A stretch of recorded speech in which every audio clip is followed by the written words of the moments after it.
Bueno, vamos a continuar entonces con el ciclo de la revolución en Venezuela. Hoy es la quinta entrega.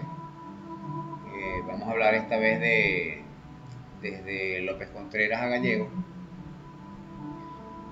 que fue lo que yo llamo los procesos de transitorios, ¿no? Entre un presidente fuerte, uno débil, una dictadura, un presidente fuerte, un ciclo, un periodo de tiempo de gobiernos neoliberales, capitalistas.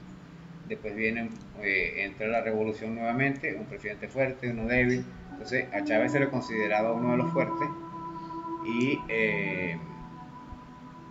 a Maduro se le considera débil. Eh, Cabe destacar que eh, siempre en ese periodo han habido dictaduras, golpes de Estado, de eso hablaré más adelante también. Eh, el proceso de López Contreras abre el camino, digámoslo así, a la democracia. Eh, Luego viene una etapa transitoria que yo llamo desde de Gallegos a la Polar, que es el reacomodo de la oligarquía en el poder político y económico nacional. Eh, Luego de que Castro le quitara ese poder, por supuesto. Entonces, López Contreras inicia su carrera militar y política cuando se unió a la Revolución Liberal Restauradora, comandada por Cipriano Castro y Juan Vicente Gómez. Como ven, él venía de la dictadura de Gómez y asumía el mando, igual que Delgado Chalbó venía de la dictadura de Pérez Jiménez y asume el mando. También llamada la Revolución de los 60, eh, tenía 16 años cuando toma esa causa de la revolución con Cipriano Castro, tras Cipriano Castro, y durante su gobierno se promulgó la Constitución de 1936. Se afrontó el primer paro de la industria petrolera de Venezuela y crea la Guardia Nacional, un componente que no existía para entonces porque Gómez había conformado solamente un ejército. Eh, para entonces López Contreras llena el vacío que existía dentro del cuadro institucional del Estado y igualmente crea el Banco Central de Venezuela para modernizar el país y administrar de una manera más eficaz los cuantiosos recursos dados por el petróleo. Esto viene a raíz de las ideas de Cipriano Castro de quitarle el poder a la oligarquía.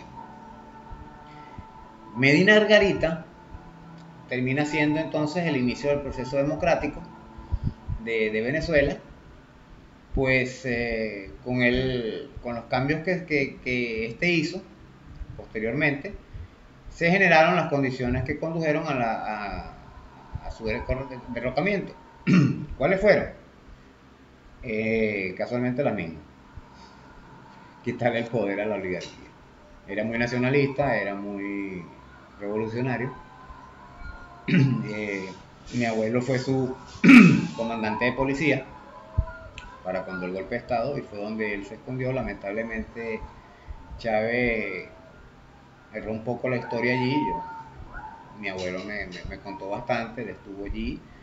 Eh, él, Pinto Salinas y eh, Pinta Salinas y no me acuerdo quién fue el otro revolucionario, los otros dos por cierto muertos. Mi abuelo no murió porque era militar y le tenía mucho miedo a eso, de paso era un militar andino y era sobrino de Santiago Briceño casualmente, que venía de Cuando Gómez. Mi abuelo tenía cierta influencia en ese momento, era comandante general de la policía de Caracas, mayor del ejército, y Pérez Jiménez no lo asesina, pero sí lo apresa durante 8 años, en el tiempo que lo torturaron. La familia de mi mamá pasó mucho trabajo. A mi mamá la torturaron porque mi mamá era la mensajera de mi abuelo con la revolución. Y bueno, Entonces, mi abuelo fue el que defendió a Medina Angarita en la comisaría, fue el último reducto. Estaba Ruiz Pineda con él. Por ahí tengo una foto donde aparecen ellos cuando se rinden. Y el traidor que hubo ahí fue el que posteriormente fue su asesino, Pedro Estrada. Los traicionó. Eh, Eran los líderes civiles de lo que se llamaban los revolucionarios. Mi abuelo no era civil, era civil porque estaba en calidad de préstamo, igual que pasó con Müller Rojas, que estuvo en calidad de préstamo como gobernador en Amazonas en los 80. De eso hizo un escrito anteayer referente a las milicias, donde explica el nacimiento de las milicias, que vienen desde cuando Müller Rojas estaba en el Amazonas. Entonces, eso fue más o menos para la época del 36, se hace la nueva constitución, se afrontó el primer paro nacional de petrolero, se crea la Guardia Nacional, entra Medina Angarita al poder y se generan condiciones que conducen a su derrocamiento, y a su vez se abren las puertas al sistema democrático y gallego, que Gallegos representa en esencia de conquista social planteada desde la independencia. ¿Qué es lo ¿Por qué derrocaron a Gallegos? 9 meses duró Gallegos. Lo derrocan por la tierra es para el que la trabaja. Misma consigna de Zamora, la tierra y hombres libres, misma consigna de Bolívar cuando libera a los esclavos y les entrega tierra a sus combatientes, misma consigna de Boves, misma consigna de Endresote, misma consigna de todos los revolucionarios. Gallegos, aunque era fundador de Acción Democrática, recordemos que Acción Democrática nace muy revolucionaria. De hecho, no existe un himno más hermoso revolucionario que el de Acción Democrática. Tienen que ver la letra que tiene ese himno, que lo hizo un ex integrante del Partido Comunista que bueno, pasó a las filas de Acción Democrática en un proceso en el que se suponía que Acción Democrática era de izquierda, y después pasa a la derecha, después pasa al capitalismo, después al neoliberalismo, y ahora Ramos Alú lo puso Partido Liberal, o sea, en extrema derecha. Acción Democrática dejó de ser el Partido Popular, el Partido del Pueblo, el Partido Socialista. Ya no es socialdemócrata, ahora es liberal, capitalista. Así que la gente que cree que Acción Democrática es un partido socialista, socialdemócrata, está equivocado. Eso ya se acabó. Pueden buscar los estatutos actualmente en el CNE, verán que se cambió de socialdemocracia a liberal. Ramos Alú hizo ese cambio. Entonces, López Contreras, que asume el poder luego de la muerte de Gómez, un periodo transitorio, como explicaba, mientras se acomodaban las fuerzas del punto fijismo. Claro está, eso fue un periodo bastante convulso, hubo muchas muertes, mucha persecución, de hecho fue el inicio de todo el desastre que hubo de genocidio, literalmente hablando, en todo lo que fue el punto fijismo. Y en ese periodo llega en primera instancia Rómulo Gallegos, primer presidente electo por voto popular,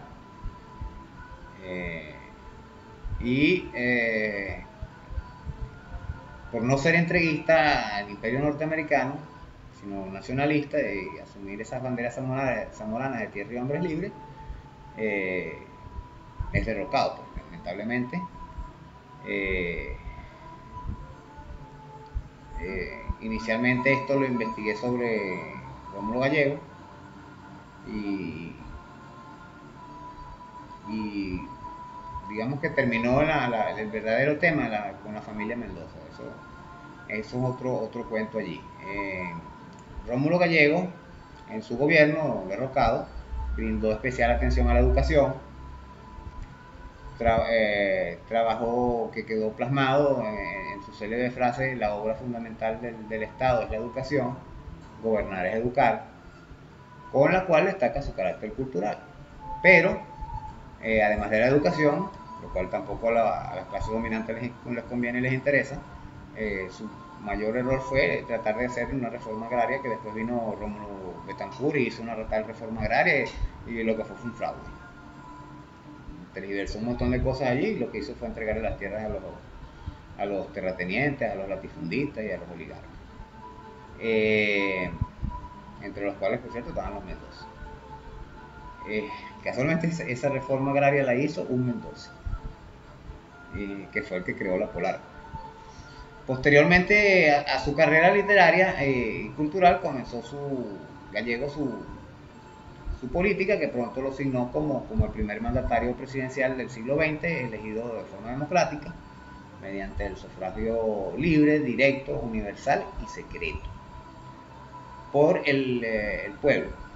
Sacó 80% de los votos. Eso fue en el 48.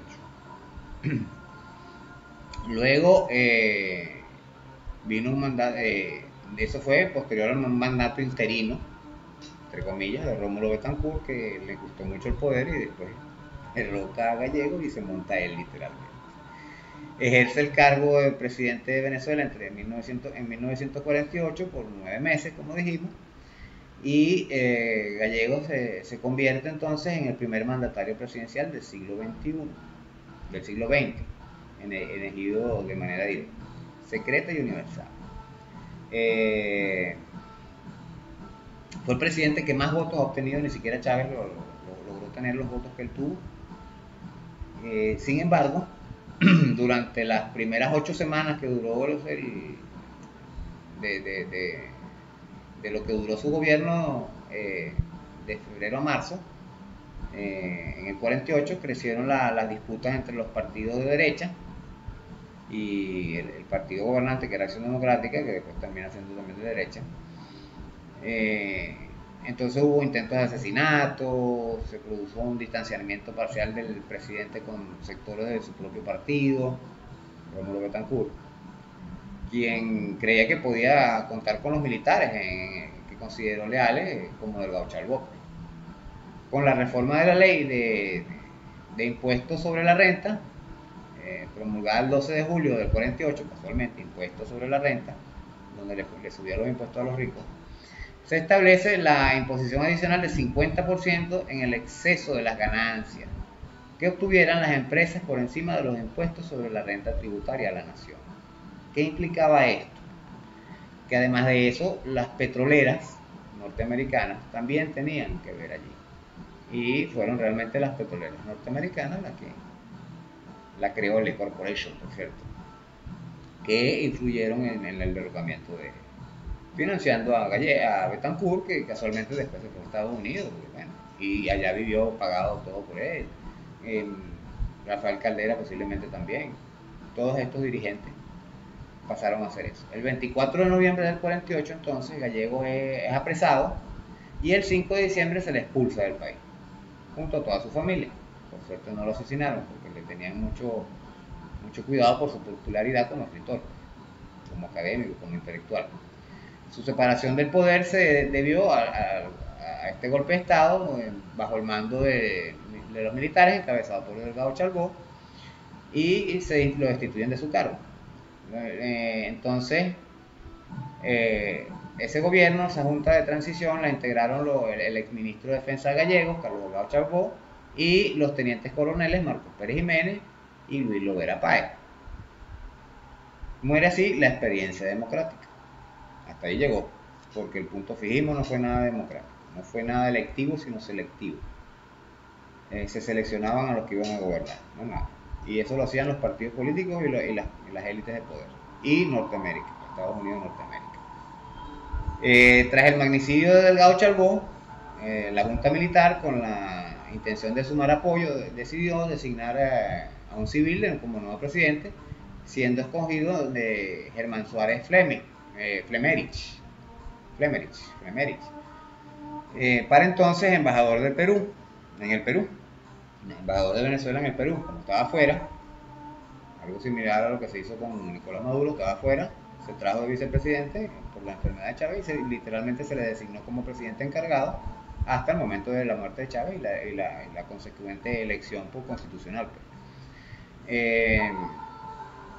Por lo que a partir del 27 de noviembre de 1950 comenzó a llamarse simplemente como Junta de Gobierno. Tras la caída de la dictadura de Pérez Jiménez, se marcó el comienzo de uno de los periodos más interesantes de la historia contemporánea venezolana. Mi mamá sufrió mucho con las torturas que le hicieron y bueno, todavía hoy en día sufre los achaques en la columna por los golpes que le dieron en la columna.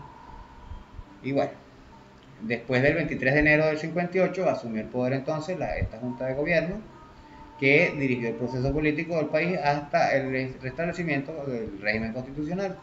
Durante este periodo provisional ascendió al primer plano la política de los partidos, se convocaron las elecciones y el país entró en una etapa de democracia representativa, selectiva, que ha sido de signo dominante en nuestra vida política en los últimos años. Durante esta etapa se sucedieron los siguientes gobiernos. La Junta de Administración Pública, creo que se llamaba así, la Junta de Gobierno, cumplió su corto periodo de gestión. Se depuró la administración pública, como siempre hacen. Lo único que no lo hicimos fuimos los chavistas, y vean lo que estamos sufriendo con toda la cantidad de sabotaje que tenemos interno. Y debimos haber hecho esa depuración. Fueron los errores de la revolución de Chávez. No era perfecto. Se depuró entonces cuando esta Junta de Gobierno, se depuró las Fuerzas Armadas, se depuró la administración pública y se reajustaron los ingresos del Estado por concepto de la renta petrolera. Se elevó un 60% el beneficio de las compañías. Se dirige entonces el gobierno de Rómulo Betancourt, el del 59 al 64. En ese periodo de transición estaba, creo que era Ignacio Andrade se llamaba, fue que vino la devaluación al 4.30, eran $2 por un bolívar, o sea, costaba un real, un dólar,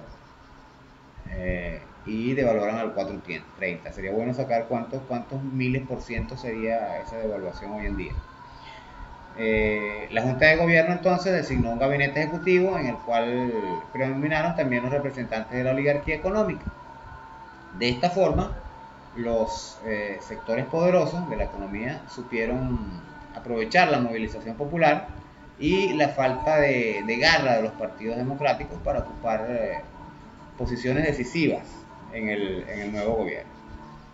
En el gobierno de Betancourt se nombra como ministro de Agricultura y Cría a Eduardo Mendoza Goiticoa,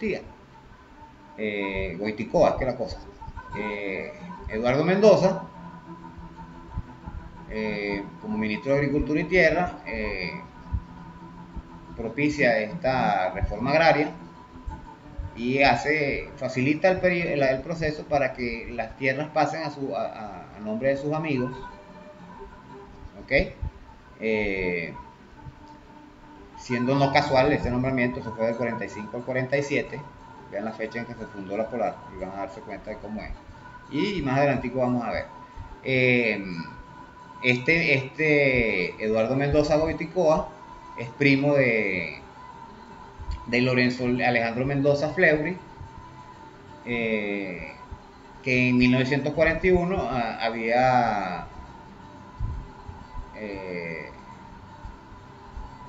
en 1941 se funda la Cervecera Polar, con capital totalmente venezolano, claro. Ellos dicen que es capital totalmente venezolano de ellos, pero resulta que era venezolano del país. Para 1948 surge bajo la supervisión de Juan Lorenzo Mendoza Quintero, hijo de Mendoza Fleury, la primera compañía comercializadora de los productos de cervecería Polar. La procesadora de maíz inició en 1960 la fabricación de la harina de maíz precocida, harina pan, basada en una patente 5176 que adquirió la empresa eh, se la robó a Luis Caballero Mejías, que fue el verdadero creador de la harina de maíz. No fue Empresa Polar, no fue Lorenzo, no fue Mendoza, no fue ninguno de ellos. Fue Luis Caballero Mejía, quien inventó en el 54 el procesamiento industrial respectivo para la arepera. La empresa se llamaba La Arepera. Eh, pero le hicieron la guerra y al hacer la redistribución de tierras le quitaron el maíz y la cuestión y lo hicieron ir a la quiebra hasta que se vio obligado a vender. Después eso vino otra cuestión como la guerra de las botellas, el mismo sistema más o menos se lo aplicaron a la Coca-Cola, eso más o menos lo vamos a explicar más adelante. Eh, para esa fecha, eh, nuevamente era presidente Rómulo Betancourt, casualmente. El 41 era Betancourt, para el 60 era Betancourt, para el 58 era Betancourt, y estaban casados siempre los mismos ministros. Sería bueno que ustedes entraran, para que no digan que soy yo, entren a mismo Wikipedia y buscan gabinete de Rómulo Betancourt en los dos periodos y van a ver repeticiones allí de los Mendoza. De esto lo voy a hablar, eso lo explico yo en varios escritos más adelante. Bueno, si quieren búsquenlo ustedes para que lo verifiquen, para que vean que uno documentándose uno consigue la verdad de las cosas. Para este año entonces, como decía, era presidente nuevamente Betancourt, que ya habían fundado Acción Democrática. Pronto se convirtió en el primer partido político del país.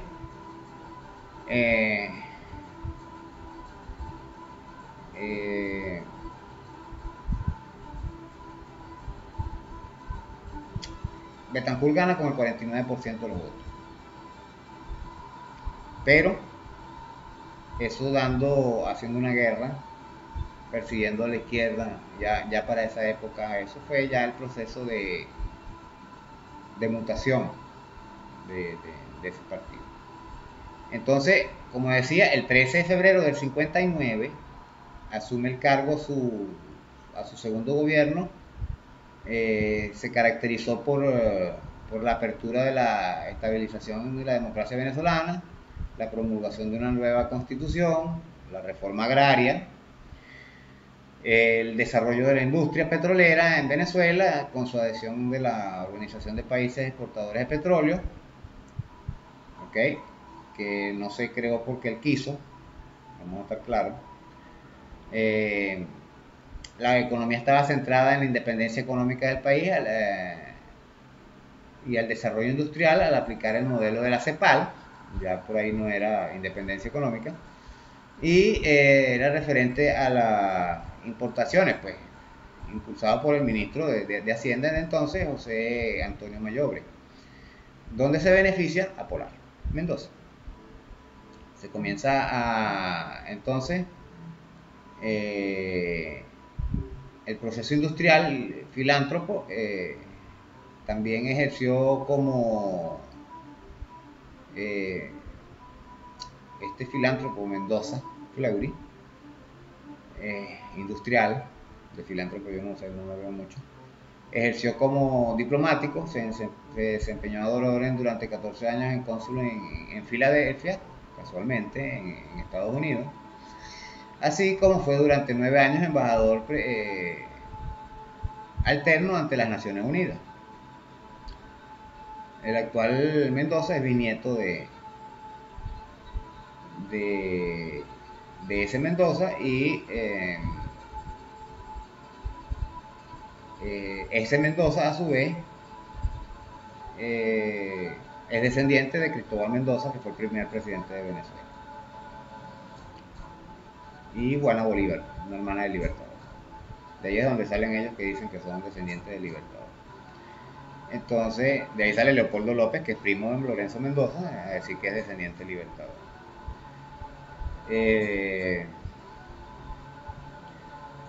Era hermano de Pedro Mendoza, el pariente vivo más cercano de Simón Bolívar. Su hermano mayor, Eugenio Mendoza, quien murió en el 79, estando yo niño todavía, fue uno de los más grandes empresarios ya para ese entonces, imagínense, en 10 años, 15 años, ya era el más grande empresario, de los más grandes empresarios en Latinoamérica, en la comercialización de maquinaria de construcción, de producción, tenía las cementeras, pinturas, papel, alimentos. Fue ministro del general Medina Angarita y de la Junta Militar del 58 y fue precursor del concepto de la responsabilidad social empresarial de la Universidad Metropolitana de Caracas. Ahora, el nieto de Eduardo Mendoza, hijo de su hija Antonieta Mendoza, es Leopoldo López Mendoza, exalcalde del municipio de Chacao y el golpista líder de la oposición. En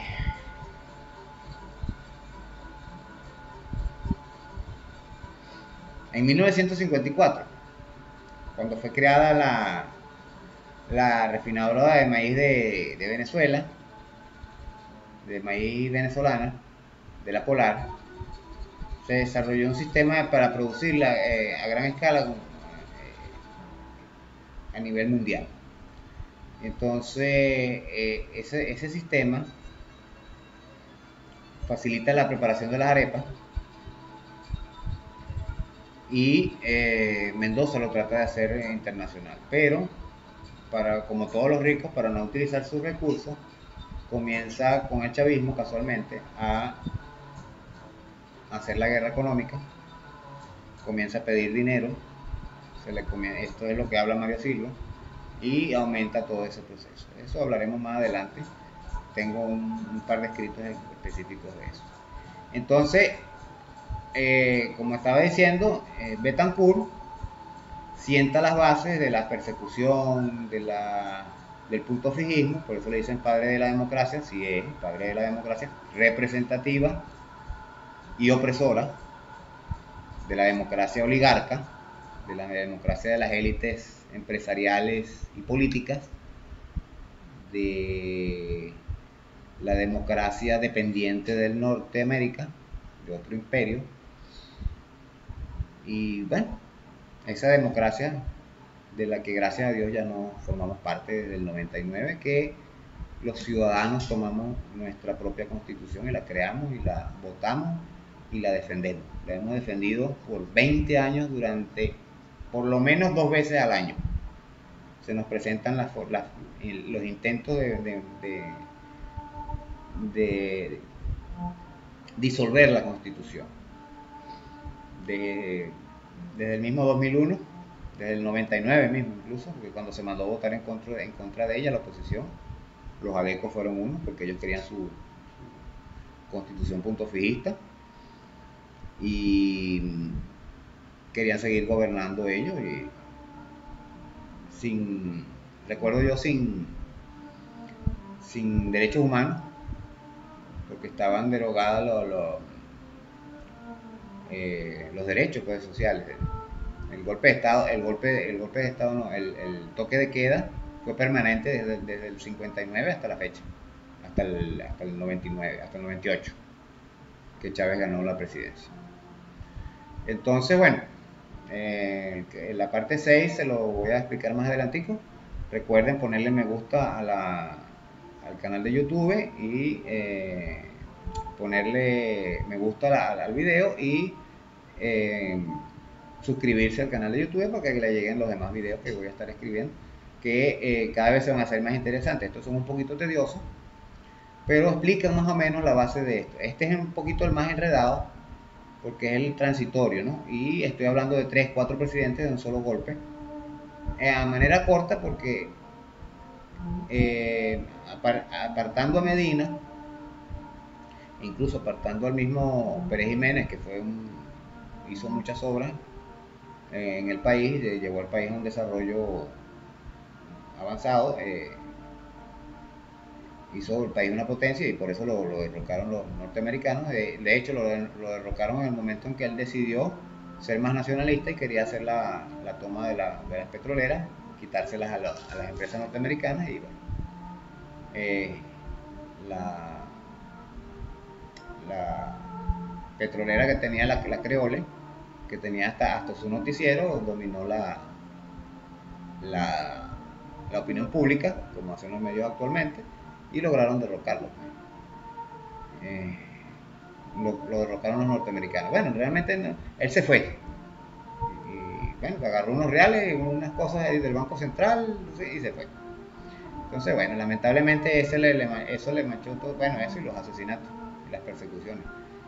Le mancharon todo el trabajo de obras públicas que hizo, que fue bastante bueno. Entonces, bueno, vamos a hablar en la próxima presentación, que sería el capítulo 6.